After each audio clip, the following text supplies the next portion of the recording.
Welcome back to the Arise interview, where we speak to the newsmakers as well as ordinary people doing extraordinary things around the world and featuring the voices at the heart of the stories. I'm Charles Anyegolo. Now, you probably heard a lot about how HIV/AIDS is ravaging the African continent, but now attention is being focused on another serious disease, cancer.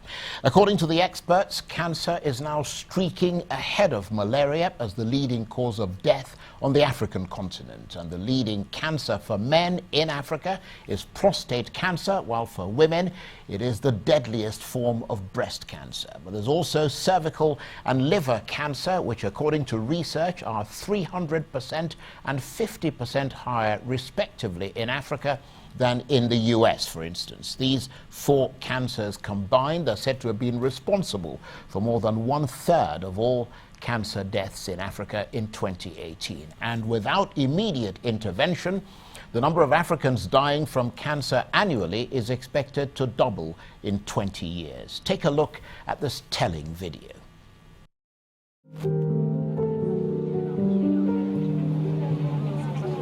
Nimetokea nje ya Dar es Salaam mkoa wa Songwe. Kwa hiyo ilikuwa ngumu kuja huku, ilibidi niuze mahindi yote shambani ndio nipate nauli ya kuja huku. Sijajua huko aliyebaki huko, mwingine yupo chuoni.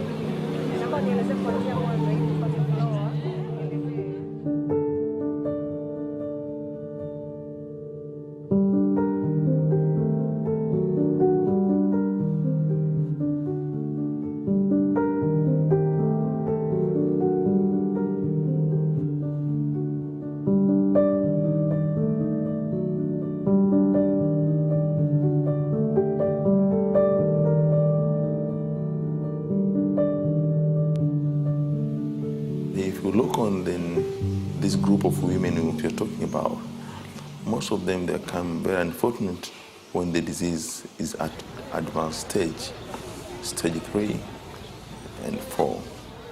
And now we come to the place where instead of provide curable treatment, now you only do palliative treatment.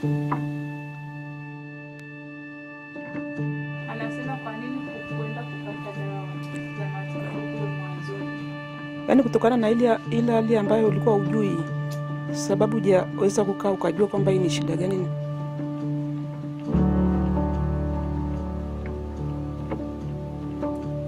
Yaani wali nani, yaani kwa msaada hapa nyumbani. Jinsi unavyoona watoto niko nao hapa. Ndo wanaotoka shule wakapige.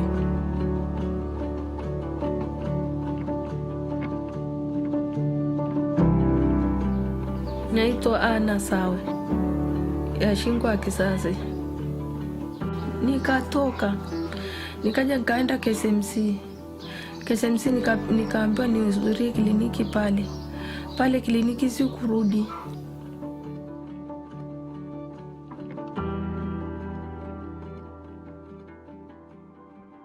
Almost 9 out of 10 women who die of cervical cancer live in a low or middle income country. Breast and cervical cancer are, in many ways, an issue of human rights, of women's rights. In sub-Saharan Africa, we see that cervical cancer remains the #1 cause of cancer-related deaths among women in many countries. In a country like Tanzania, for example, or Zambia, particularly where the rates of HIV/AIDS is still very high, this is a known risk factor for cervical cancer. And if nothing else, we need to provide screening services and equitable access and affordable care for women at risk of cervical cancer in sub-Saharan Africa. Well, for more on the growing problem of cancer in Africa in general and Nigeria in particular, I'm joined now in the studio by Jennifer Dent, President and CEO of Bio Ventures for Global Health, a non-profit organization based in the US that's working to advance research and improve health. Thank you for coming in. Pleasure to be here, Charles. First of all, briefly outline for us the scale of the cancer problem in a country such as Nigeria. How bad is it here? Because we're looking at that video on Tanzania. How much does that mirror the situation in Nigeria? So Nigeria is such a complex country that in different regions, I think the problem is probably as severe as you see in Tanzania. And in other regions like Lagos, where they have the new Luth Cancer Center, there's more options for the population that can afford cancer treatment.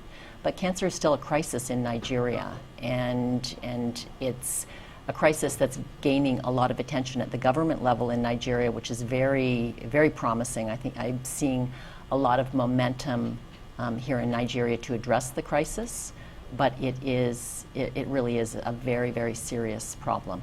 And given that this is as serious as a problem as you say it is, and as it clearly is, what are the types of services available in this country to deal with cancer? Well, the services are so varied across Nigeria. I think in the private sector, there are some private hospitals that offer very good services. The new Luth Cancer Center, which has been an investment of $350 million by NSIA, offers, I think, excellent services. But those services... Luth is the Lagos University Teaching Hospital. Yes. Right.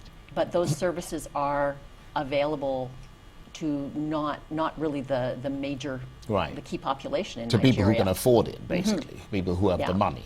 And then in some regions, there's no care and no options. And from what we hear directly from oncologists in the country, as you've seen in the video, patients present very late with stage 4 metastatic disease, where there are no options for treatment because treatment cannot help those patients. So it becomes an issue of palliative care and pain management. So what is responsible for this high rate of cancer? Because one always perhaps erroneously believed that because people's diet in this part of the world is mostly organic, that they would be less at risk of cancer. But clearly there are other factors at play here.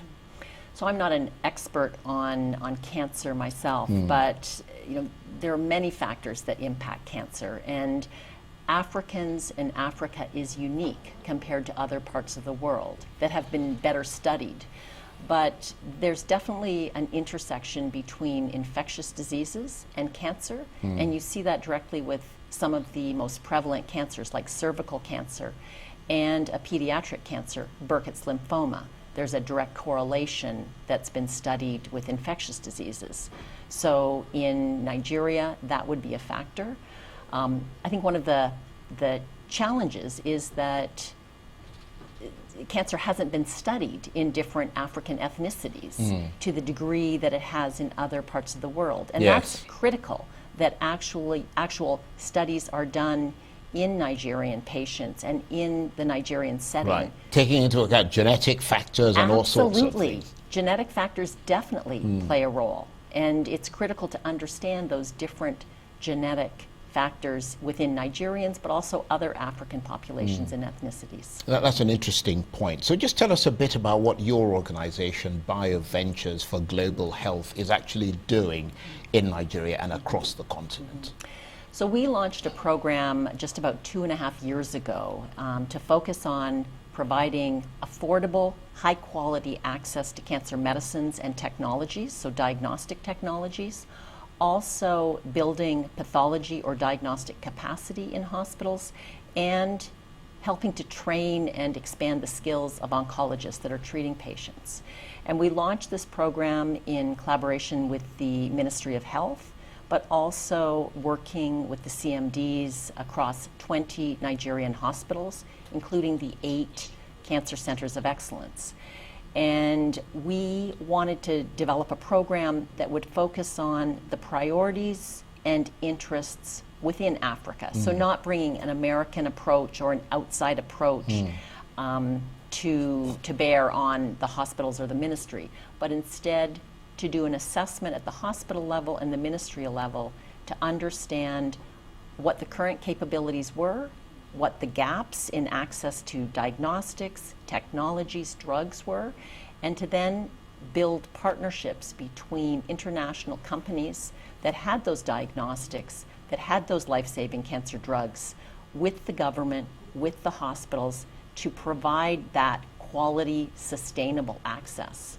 And while this assessment is taking place, while your organization is doing this very commendable work, is it fair to say that for most people, cancer is a death sentence at the moment?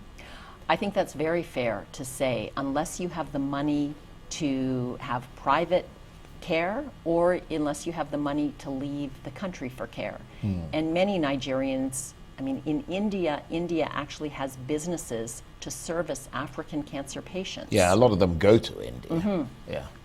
And it's costing a heck of a lot of money.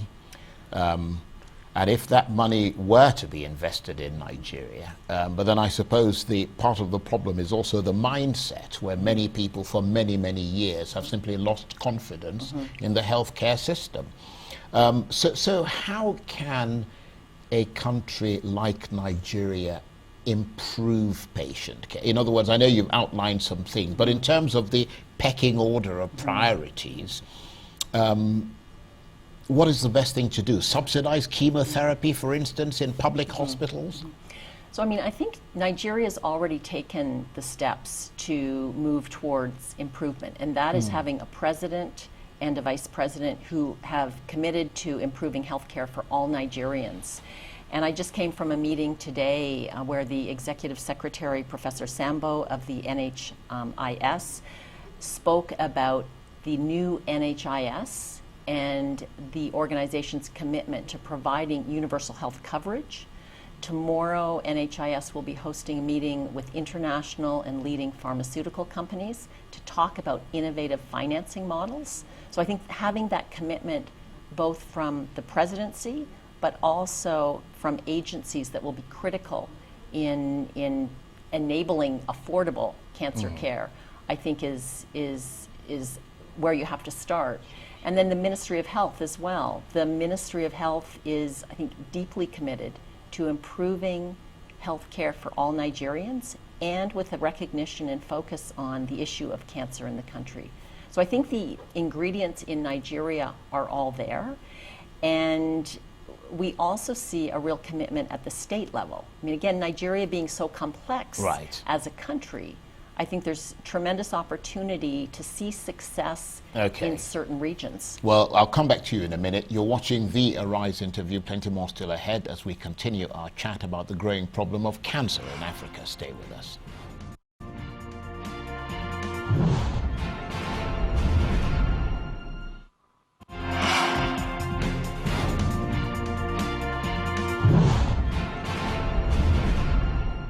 Welcome back to the Arise interview. I'm Charles Anigolu. Now, cancer is a growing problem in Africa, and Nigeria is just one of many countries on the continent that are trying to improve patient care. But cancer often requires very complex treatment, and that costs more money, which patients have to pay for.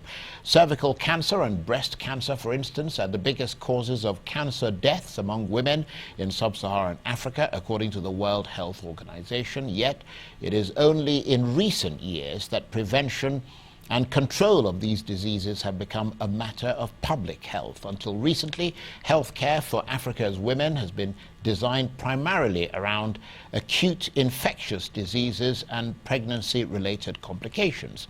But with increases in life expectancy and also what doctors term risky health behaviors, poor diets, lack of exercise, using alcohol and tobacco, the burden of cancer has been rising on the continent, not just for women, but for men as well. Let's take another look at a video illustrating this problem. My name is Dominista Aaron Kombe. I'm a retired medical and radiation oncologist.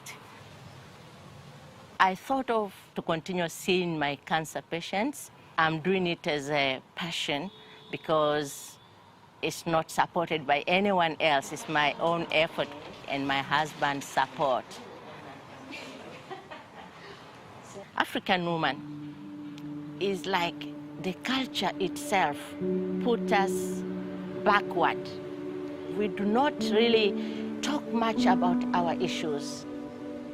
It's very common for a woman to lose family because the husband will remarry and maybe even the woman will not find her place anymore. Baada ya kufika hospitali na kufanya vipimo kugundulika, ndipo hapo naye kupeleka taarifa zile. Yani aliona kwamba kama saratani labda haitibiki, hata kama akitoa pesa yake itakuwa imepotea. Kwa hiyo yani alielewa kwamba ni basi sasa.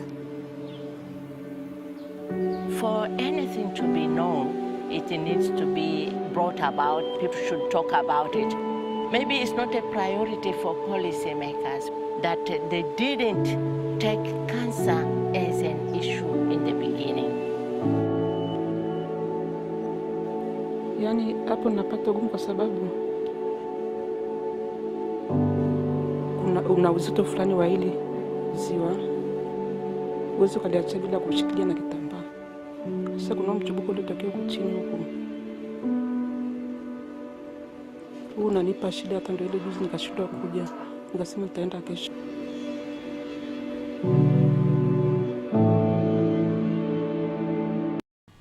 Desperately sad. With me in the studio, Jennifer Dent, President and CEO of BioVentures for Global Health, a non-profit organization based in the US that's working to advance research and improve health. Thank you ever so much for joining us. So just to gauge the scope and scale of this problem, there are many sufferers of cancer across this country who aren't receiving any treatment at all, with many people not even knowing that they have it. How do you get around that? Well, I actually think the media can play a critical role with communications these days, and I think particularly in countries like Nigeria, where the population listens to the radio, they watch the news, they're very connected. I do think that the media can play a key role working with the Ministry of Health and the government to educate the population. But I also think it's critical that the services are available in an affordable and accessible manner for the population. Because once people understand that if they go to the hospital, if they have treatment, they can afford it without being bankrupt at the end of their treatment, and they see people surviving, then I think that narrative will change dramatically in Nigeria, and I think that good news will spread very quickly. Well, I mean, the problem, of course, is that beyond something that most people know about, which is chemotherapy, I mean, patients often need surgery. I mean, they need hormonal therapy or radiotherapy. So, I mean, it's not one thing, it's a whole series of things. Well, and that's what makes cancer particularly complex. I mean, there's the complexity of treating cancer, but there's also the life-saving drugs that are available. So if you compare cancer to malaria, where you don't always have an immediate solution, in cancer you can change the paradigm if you offer all of those services. And many of the hospitals, including the federally funded, regionally distributed hospitals in Nigeria, they have most of those services. Sometimes radiotherapy is down. The radiation oncology department doesn't offer services. But Nigeria has very sophisticated surgeons and oncologists that if they have the resources at their fingertips, then they will treat their patients, and patients will survive. Well, I mean, given these lack of facilities that you're talking about, I mean, I suppose this may not be a very fair question, but what would you say would be your estimate of the survival rates across different cancers in Nigeria, for instance? Pretty low, I would imagine. I think it's pretty low for patients that are treated here at most of the facilities that don't have all of those services. I think it's quite low. And presumably a key challenge, you and I were talking about this during the break, is the severe lack of data when it comes to cancer prevalence, which makes it harder for policymakers to assess and act upon. And I think it's disheartening for oncologists at a hospital or for people to want to track data when there's no mechanism for them to survive.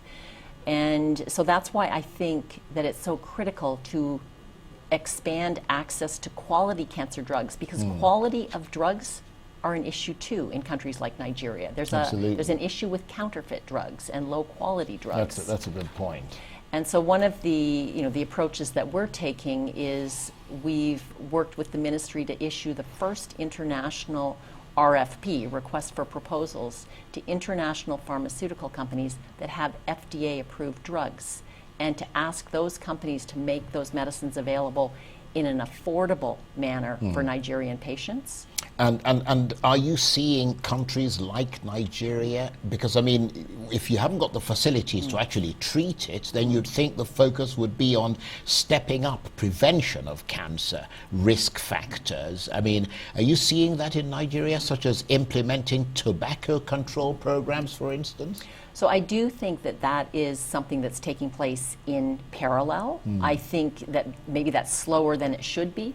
I think cancer, you have to look at prevention, and particularly with cervical cancer, which is such a deadly cancer. And the executive secretary today mentioned that prevention is more affordable, it's more cost effective than treating cancer at a late stage. So, and just in terms of this education of the public that you're talking about, cervical cancer, for example, I understand can largely be prevented through vaccination and screening.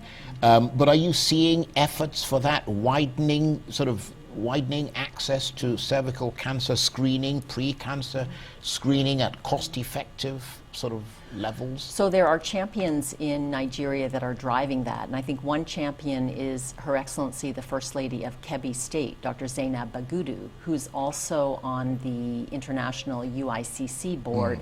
She, through her Medicaid Foundation and her advocacy with the First Ladies, is driving and implementing affordable screening and prevention services for women with cancer. So I do think that there are efforts that are going on. Right, but that's one state in a 36 state She's working structure. in more. She's also in Abuja, and I think she's expanding to some other states. I still think there could be more coordination across regions, and definitely the scale up of this, certainly vaccination programs in Nigeria to prevent cervical cancer.